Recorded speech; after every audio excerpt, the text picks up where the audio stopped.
سەرباری کۆسپوتەگەرەکان لە بەردەم بەڕێوەچوونی هەڵبژاردننی ئەنجومەنی نوێنەران لە شاری کەرکووک پرۆسەیەکی سەرکەوتوانە لە پارێزگای کەرکووک ئەنجام درراوە. یەکێک لە ڕێوازە سەرەکیانی جەنابی مام جەلال کوردستانی بوونی ئەم منتیقەیە بووە. سەرۆکی لیستی یەکێتیش لە پارێزگای کەرکووک جەخە لەسەر گرنگی بەڕێوەچوونی هەڵبژاردنەکە دەکاتەوە و ڕایدەگەیەنێت یەکێتی متمانەی جەماوەری بەدەستهێناوەتەوە. جارێکی دیکە بەشداریکردنی یەکێتی لە هەڵبژاردننی ئەنجومەنی نوێنەران بۆ خولی چوارەمی عێراق واتە قەدەری کەرکووکیەکانی نەدایە دەست پێکاتەکانی ترەوە، واتە کوردستانی بوونی کەرکووک بپارێزێت و نەتیجەی هەڵبژاردنەکانش کە ئێستا نەتیجە بابرینبەرایەکان بڵاوبۆتەوە. جارێکی دیکە یەکێتی سەلماندی کە ئەم منتیقەیەکی کوردستانیە لێرەیە پێویستە لەسەر هەموو لایەنە سیاسیەکان چی لە کوردستانن واتە لایەنە سیاسی کوردیەکان یەکەم پیرۆزبایی لە یەکێتی نیشتیمانی کوردستان بکەن و دوو پشتگیری لە یەکێتی نیشتیمانی کوردستان بکەن کە یەکێتی بۆ هۆکاری ئەوەی ناسنامەی کوردستانی بوونی ئەم منتیقەیە لەدەست نەدەین و بووە هۆکاری ئەوەی کە خەڵک لەم منتیقەیە بمێنێتەوە و جارێکی دیکە پێگە و مەکانەتی خۆمان بگەڕێنینەوە و مافە دەستوری و یاسایەکەمان بەدەست بێنینەوە.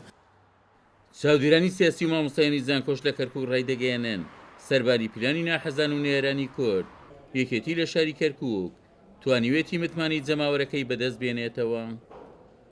یەکێتی لەبەردەم پرۆسەیەکی زۆر زەحمەتا بوو، بۆیە هەر لە سەرەتاوە ئێمە باوەڕمان وا بوو پێویست بەوەکە ئێمە بچینە لای هەموو کەس و کارەکانمان لە شاری کەرکووک و حملەی ماڵ بە ماڵ بکەین و لە دەروی شاری کەرکووکیش بۆ ئاوارەکانی کەرکووک بیر لەوە بکەینەوە نەهێڵین دەنگکانیان بستێ و سەنووقیان بۆ دەستەبەر بکەین. ئێمە لە هەردوو قۆناغەکە کاری جددیمان کرد و خەڵکی شاری کەرکووکیش لە دەرەوە و لە ناوەش زۆر بەجددی مشارەکەی بەشداری انتخاباتیان کرد و بەجددی لەسەرەوە هاتنە سەرخەت کە کەرکووک لەدەست نەدەن و کورسانی تیشی کەرکووک لەدەست نەدەن.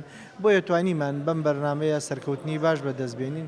ئێمە لەم شارەیە پێویستەکە بە بەردەوامی خوێنی تازە بکەینەوە بەر یەکێتی توانیتی ئەم هەموو دژایەتیەی هێزە کوردیەکان هەموو پیلانانەی کە پێشتر داڕێژرا بوو بۆ لە ناوبردنی یەکێتی پێشی 16 ئۆکتۆبەر و دوای 16 بۆ ئەم هەڵبژاردنەش هەموو شکستیان هێنا. ئەوش لەبەر ئەوەیە جەماوەرێکی باشی هەیە، جەماوەری دڵسۆزی هەیە، یەکێتی خاوەنی شارەکەیە و خاوەنی کەرکووکە و زۆرترین دەنگیش دێنێ. هێشتان ئەوان گلەی یەکەن بەعکسەوە ئەوان فێڵیان لە ئێمە کردووە، چەنەها شکاتمان تەقدیم کردو دژیان، ئەوان فێڵی زۆریان لێ کردوین، غەدری زۆریان لێ کردوین کە چوونە دەنگەکانی کوردیان فەوتاندووە کە عەرەب فێڵی زۆری کردووە بە کە ژنیان نایە بۆ دەنگدان هیچێک لە باتی 10 کەس دەنگی داوە.